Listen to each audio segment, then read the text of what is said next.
The Access Media is coming up with every excuse they can for Supergirl, and now Angry Joe and the rest of them, they're declaring Supergirl is not indeed woke. No, it never was. And James Gunn, he's done with that sort of stuff. Today, we'll tell you whether or not Supergirl is super woke, and if that's really what broke it in theaters.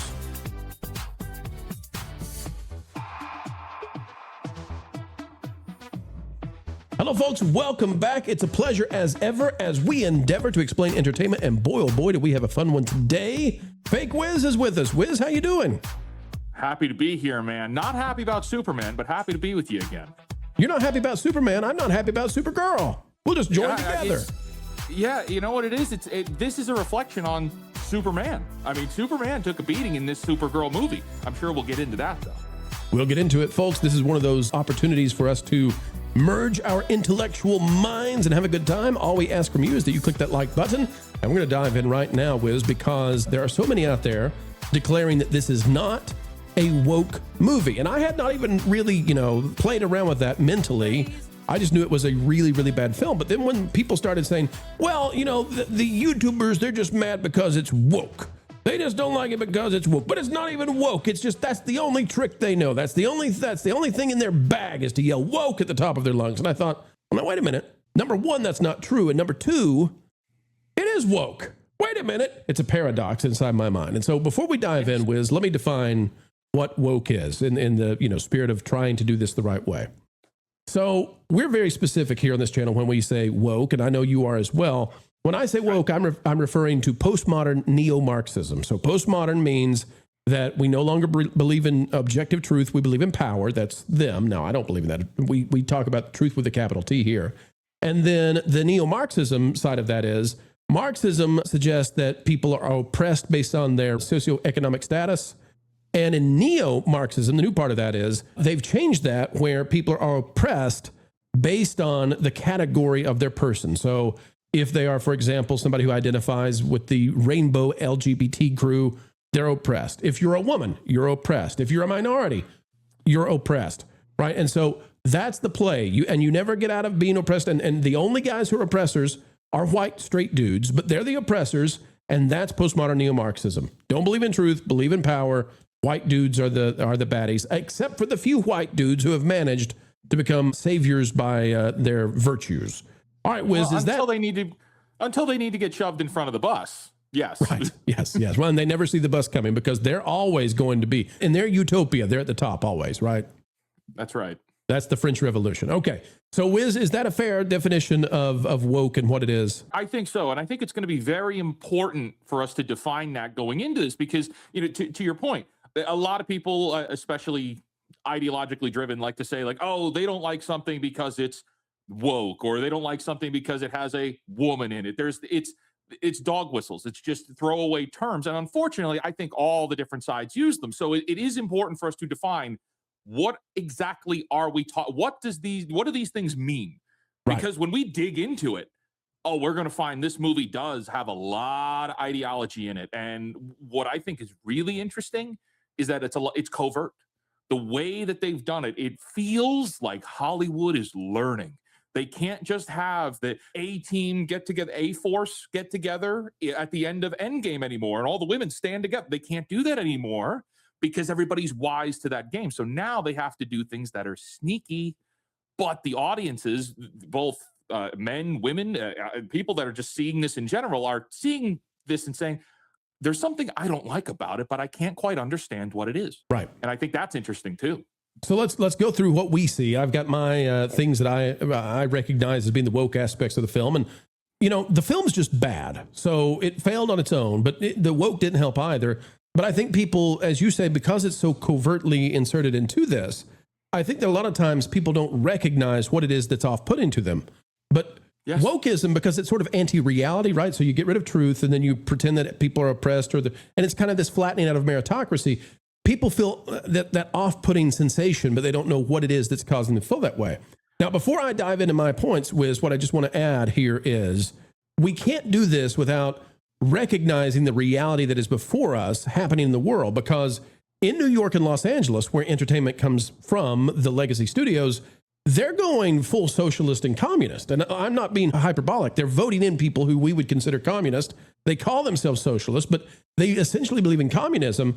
And if they're doing this politically, then you would think that the birthplace of these ideas and stories, that the stories are still woven intricately with these kinds of concepts. So let me put forth what I think is happening here with Supergirl, okay? I think, first of all, that they have purposefully swapped the Moses allegory, because Superman in the original comics, he's the one who's placed into essentially, right? He's essentially placed into the basket, and then he's sent, and he is discovered. Now, the inversion that happens in Superman in the original story is that he's not discovered by Pharaoh. He's discovered by Midwestern farmers who are virtuous and good and kind and filled with wisdom. Okay, so that's the inversion on the biblical story. In James Gunn's, and this has been architected, in James Gunn's version of DC, and this means the whole DC landscape that he's formed is woke, and that should be no surprise because of Peacemaker, and he's shown us what his fantasy is with conservatives, right, which is unpleasant in every way. He views them as the enemy. But in his version of Superman and Supergirl, Superman is sent as a conqueror, right, an infant conqueror, and Supergirl, the matriarchy, so you've got the patriarchy and the matriarchy. The matriarchy is sent to Earth as the Moses figure.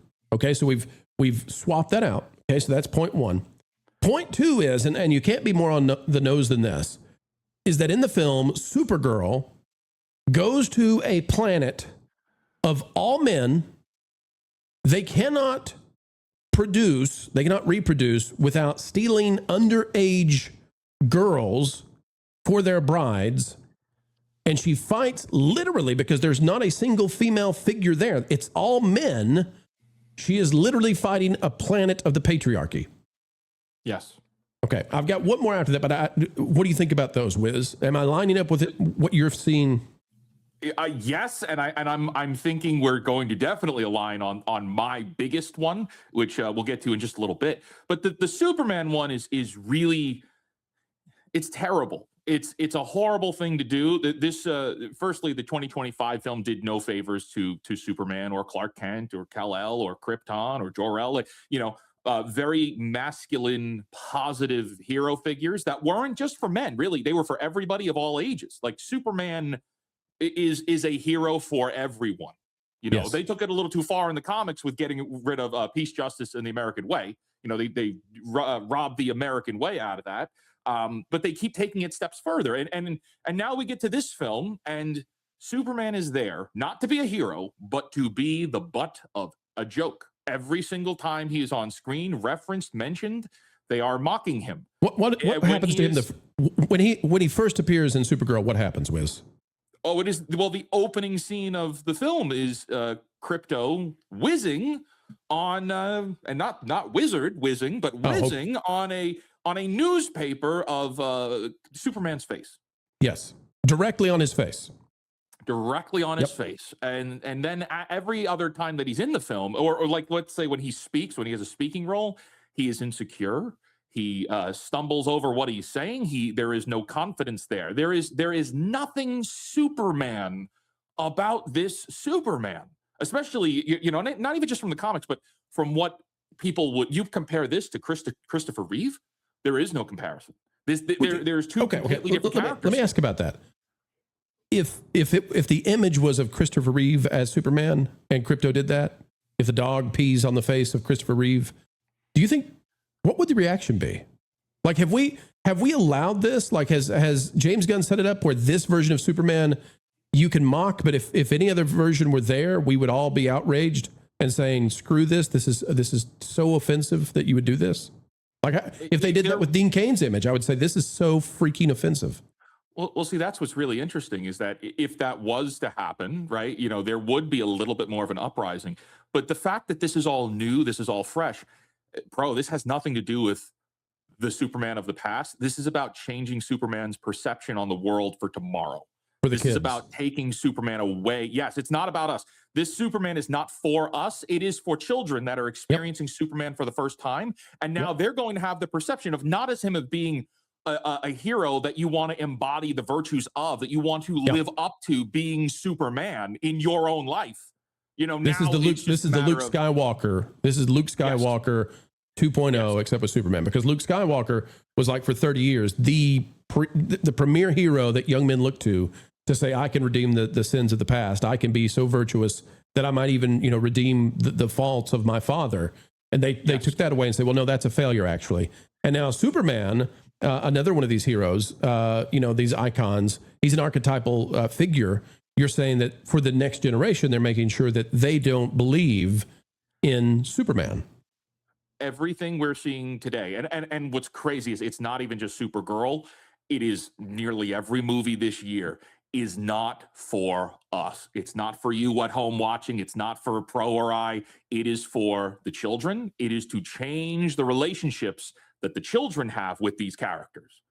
He-Man, they got to punch down on He-Man throughout the whole film. Toy Story 5, we got to punch down on Buzz and Woody the entire film. Supergirl, we got to punch down on Superman the whole time. It is all about punching down on male hero figures. It is changing the perception. And it's not just one film. It is all of them this year. It is even the ones that we think are like, they're okay. They're a little good, you know, and they're not. It's deviously scary. Now, what did you think about the idea that in this film, she literally only fights? I mean, they do put in the middle of the film, there's this bandit of girls that steal, like girl pirates. They're there for like 5 minutes and then nothing matters. But she is going to a patriarchy planet. She's going to only men run this planet, and that's who she goes to fight. And she goes to fight to save these underage, you know, kids who are being, you know, caged and used as vessels for reproduction at the very least. And then they escape and they start, you know, shooting weapons at the bad guys too. What do you think about that? Was that an intentional way of them saying that Supergirl's fighting the man? Well, it's really funny because the Ravagers, I'll call them, like they're similar from Guardians of the Galaxy characters. The women, the pirates, they're spared, and they're treated, I would say, fairly. Even though what they did is terrible, right? What we've seen them do is terrible, but they're spared and they're treated with respect. And then the villain, the villains of this film, the brigands, very general term, they are the embodiment of what the writer believes is the worst possible virtues of existence. Men who are degenerates, I would say, in a way, that are incels, the kind of stereotypical what they would perceive as an incel online. They just take what they want. There is no characterization behind them at all, other than that's true. Hedonism, than male hedonism. Like that's really what it is: selfishness and hedonism coming off of this patriarchy, and that is what they represent. And the big difference there is where they spare the pirate women. She is lethal with the evil men. I've said before, it is as if the writer was scrolling on TikTok, and has been since 2020, and built up all of these toxic values that to assign to a male class, and then that's what the villain is in this film. Now, I need to take just a brief break, Wiz, from the woke, because it's occurred to me, I need to point out just how stupid this film is. Audience, 30 seconds. In this film, they think that all of the Kryptonians are dead. Is that true, Wiz? The patriarchy guys think they're all dead. Right. They're shocked that she's alive, and yet the bad guy has a kryptonite gun. Kryptonite only harms Kryptonians. It's the dumbest movie you've ever seen in your life. Okay, that's it. I had to go there for a minute, Wiz. Very convenient. And then with this film, it's and then this happened, and then this happened, and that doesn't. I didn't know. You know, it's like thinking that all elephants are extinct, but you've got an elephant gun. All right, Wiz, I'm going to hold my last reason that it's woke in reserves. You tell me yours, please. The biggest one that I have with this movie is, and you did a great setup of, it's, Kara, Supergirl is the Moses figure. Okay, well, in this, they tell her, be good. That's the big virtue that she is sent to Earth with. It's very specific. Be good. Literally, it's those words, be good. The problem here, Pro, is that this is a film written by people who do not believe in good and evil as actual real virtues, because it is part of postmodern neo-Marxism that there is no good or evil. There is only morally gray existence. Because morality can only exist if truth exists. That's right. It's just narrative power. Yes. Yeah. And so they really put their thumbs on the scale for the be good. And again, projecting that down onto the children that might have seen this film, which thankfully not many are. But yes, be good, Supergirl, be good. Pro, what does be good mean in the context of the film? It's hard to say because it presents us with the film tries to present us with a dichotomy. This is expressed by Supergirl, where she says that Clark sees the good in people and she sees what's real in people. And you might surmise from that actually whatever it is she perceives as the reality of people, that is her being good. Because in so much that you watch how she acts in the world, she doesn't appear to be good. She reluctantly makes decisions. The whole film, Wiz, the only motivation she has up until the very end is she's just trying to save her dog. I mean, she doesn't care about the little Asian girl with the sword. She just wants to save her dog. But at the end, we're told that all along she was good, and the little Asian girl gives us a speech, right? And she and as Supergirl is dying, although she's not going to die, and she was never going to die because apparently, according to the plot, we're all just tricked a little bit. But the Asian girl gives us this story about how she wants to be just like her, and it's all this superfluous nonsense, because at the end we're like, what does it mean to be good? We haven't seen you be good. We don't know what that is. You haven't struggled. You haven't sacrificed. You haven't taken on additional responsibility. You just wanted to save your dog. It is a bad Doctor Who episode played into an entire 2-hour movie. No, they never define what being good means. And that also, because they never actually define being good, they just use it as framing, right? Well, that is to hijack what being good actually means, number one. But number two, the virtues of being good to these people means allowing people to die because of your own selfish intent, your own selfish beliefs. It means being a hypocrite, because you could be saying to somebody else not to seek revenge while also seeking revenge yourself. There's that hypocritical angle to it. Being belligerently and sloppily drunk is okay, even though this is a character who most certainly needs rehab and therapy. Like, this is like, seriously, from start to finish, there absolutely needs to seek help. Doesn't get it because she doesn't need it, because she's able to overcome anything. I guess I'm putting words in the movie's mouth now. Let me hold you up on one point you made, because it's so important. You talked about the revenge aspect of this film.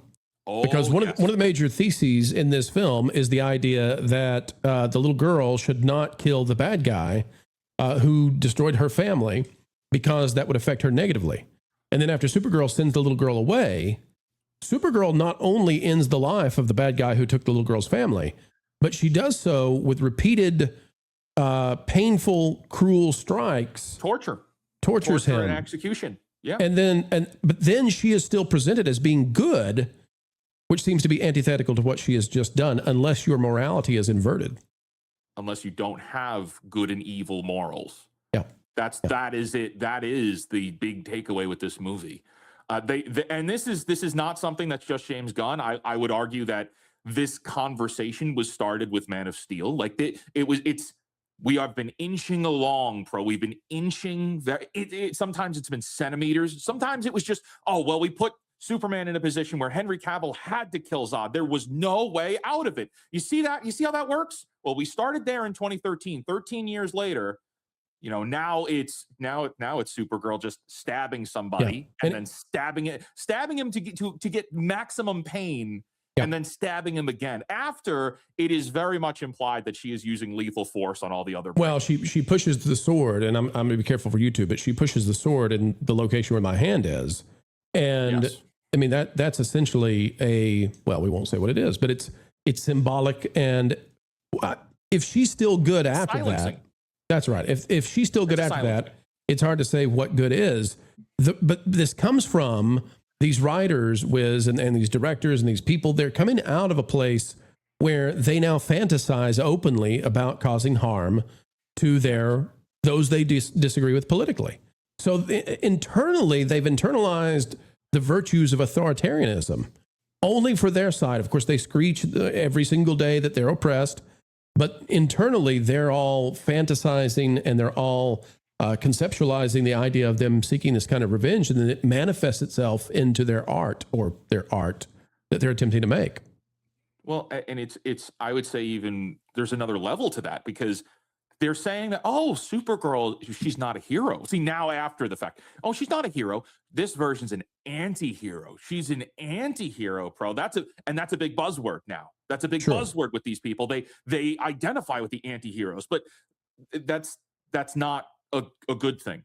You know, I remember just a few years ago, well, actually now it's going on a decade, but about a decade ago, we had Daredevil season 2 on Netflix, which saw Daredevil and Punisher having this extremely deep conversation on what it means to kill, and how you have, you know, Punisher, who's going to put the bad guys down, and Daredevil, who thinks that there is a chance to save people from the worst possible crimes they ever could have committed. And that's a fascinating conversation. This movie doesn't have that conversation. This plays into, I'm killing you because I want to, and because and not because of any other revenge thing, but because at this moment I'm enjoying it, because it could have happened any other time through the film. She could have taken them out. She was all juiced up on yellow sun power. She could have taken everybody out, but she waited for the opportune moment where it was the most satisfying, both for Kara in context of the story, but also because they still had to play out another 30 minutes of bad movie.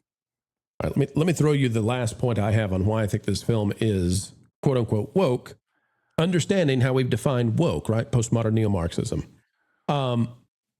There's a scene in the third act of this film where the Asian young lady who she wants revenge, she's got her sword, she's been locked in prison, and she has, as a cellmate, she has Lobo, who is this massive, you know, Jason Momoa, huge guy. Now they're separated by bars, but he's still in the same space with her. And then a guard comes in to her jail space, and she takes her handcuffs with the chain, and she is a, gosh, I don't know, 4'10", 70-pound little girl. She looks small. She chokes out a 400-pound behemoth of a man, while Lobo, Jason Momoa, does nothing except cheers her on. It is so ludicrously unbelievable that it pulls any semblance of reality out of the movie whatsoever, even according to its own rules. And it's only there as a way to say, we believe in postmodern neo-Marxism. The oppressed is killing the oppressor, the tiny little girl, despite any semblance of this being possible. It's here. And when you do that, Wiz, when those kinds of things happen in movies, it should be rare, but we just call it propaganda. That is a propagandistic message because it's so unbelievable. You know, the problem is, bro, a few years ago, well, it would have been a long time ago now, but you could have done something like this in a movie in the 2000s, and we would have seen it as being a joke. It might have even been a bad joke. Yeah. And even now, they're playing it off, and they'll say to your face, it's a joke. But we know it's not a joke. It's not a joke in this movie. It's not a joke anymore. Now it's very serious, and it's meant to be subliminal. And it truly is. And you know what's crazy is most of the people in the comments section will likely agree with us both, saying that this is a subliminal, it's a covert attempt to push messaging in a movie. It really is.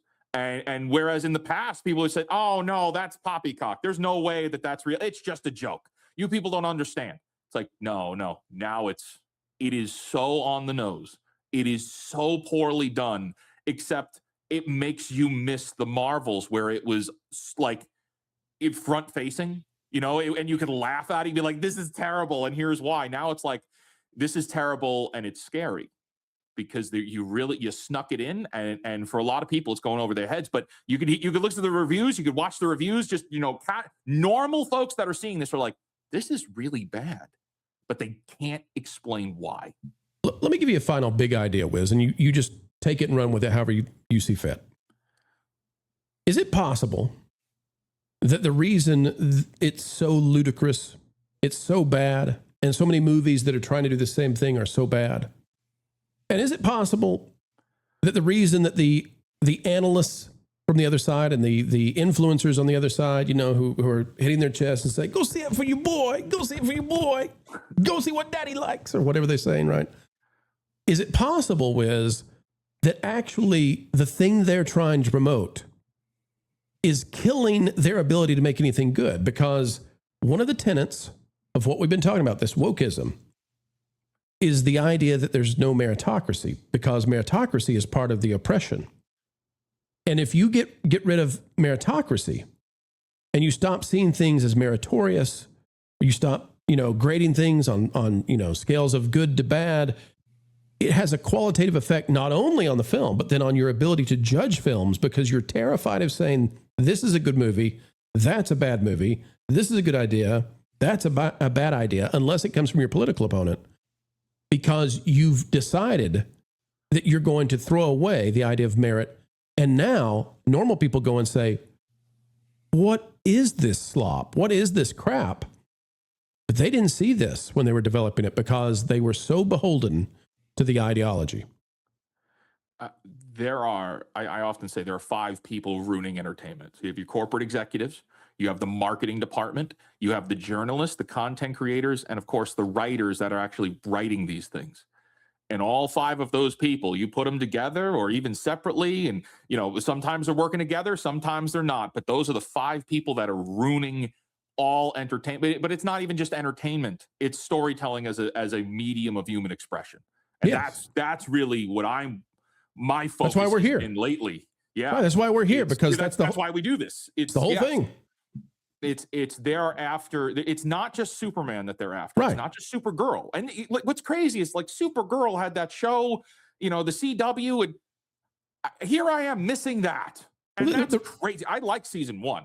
It's not the reason good. I was enjoyed season 1. The reason is because storytelling is how you embed the ethos into the next generation. It's how you role play. You don't give children. We've said this over and over on the channel, but it's been a while. When your little child, the 3-year-old, the 5-year-old, the 7-year-old, when they go to bed, you don't give them a manual. You don't go sit down and read to them, an academic ethics paper. You tell them the story of the little red hen. You tell them which, by the way, is the story of delayed gratification. You tell them the story of Goldilocks and the 3 bears. You tell them the story of Pinocchio, because what you're doing is, through the repetition of these stories, which we've been doing for thousands of years, through the repetition of these stories, you're embedding the ethos, because the child is role-playing in first person in their mind, themselves being the character, slaying the ethical dragons of the tale. And that's right. Whatever the challenge is, it's going to face them. What's like amazing about that is we have been doing it for all of human existence, and all over the world, of every culture, of every language, we have had hero stories that all follow very similar structures, which means that it didn't come from one philosopher. It is just part of the human experience, is to wrestle with the ideals of heroism. And that is something that they cannot handle, because the ideas of heroism usually requires you putting yourself on the line, either for others or for very specific ideals or very specific outcomes. And that's something that these writers are just incapable of believing in, of putting yourself out there for somebody else, of wanting to be better than you are today. That is another big point, is all of these movies. Supergirl, she has no arc. She just starts off drunk and ends the movie a little less drunk, with absolutely she hasn't learned anything. She has overcome some obstacles, but she hasn't learned or bettered herself from them, because the movie believes she was already perfect the day she was born. Right. And that is anti-human as well. That is an anti-human belief. We are extremely flawed. Every day should be an adventure to be a little bit better than you were yesterday. And these movies, these people, they do not believe in that. And further to your point about the shills and the content creators that are advocating for this their views are hurting. Their views are down across the board with some of them. And I think that's because people are burnt out and done and sick of these movies. They're sick of the video games that preach this. They're sick of the movies that preach it. And they just don't care anymore. And they know that they're being sold to. And so I think that's why a lot of these creators are advocating for attacking other creators to try and drum up some excitement, because that'll get them spoken about again. For some of them, it'll work. For most of them, it won't, because people are done. People know there's something wrong, even though they can't put their fingers on it. So, Wiz, it was argued that you and I, and others in this space, that we're just not, we're not intellectual enough. We can't handle nuanced discussions. I'm going to say we put that to bed today. Would you say the same? We will, we have, and we will again. And they'll still say that we're just a bunch of foolish chuds, that we have no idea what we're talking about. That's okay. That's okay. Come on aboard, those of you who are the boo birds out there, and see how it goes. You're welcome, because we're intellectually, ready for it. All right, folks, we're ready for you. Click that like button, share, subscribe, and let us know down in the comments below. What did you think of Supergirl? We know you didn't go see it, but if you did, what did you think about it? And do you agree? Is it woke or not? Do you agree with our definition of woke? We'd love to hear from you. Go check out Fake Wiz over the Real Life Fake Wizard channel. He is, of course, continuing his, I used to say meteoric, and then people told me that meteors fall. So he's like a rocket. He's like an Elon rocket taking off. He's the Starlink of YouTube right now. He's at least a star on YouTube. So folks, get over there and become a part of the Real Life Fake Wizards channel. Until the next time, which will be, well, not so late, because we've got the Pro Show coming out tonight with Marty O'Donnell, composer from Halo, running for Congress. He'll be on the Pro Show tonight. Come join us.